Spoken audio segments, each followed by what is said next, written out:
Alright, it's my personal opinion why the new Volvos are having all the issues. So you'll see here, you can hear audible clicks. I think your battery's hooked up.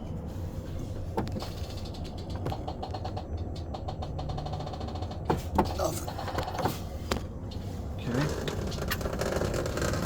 Battery saver switch. Sure looks to me like it's on.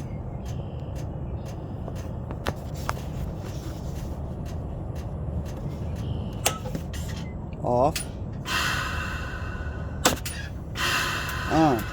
But it's reverse terminology. The saver switch turned on actually turns the battery off. Turn it on, which is off.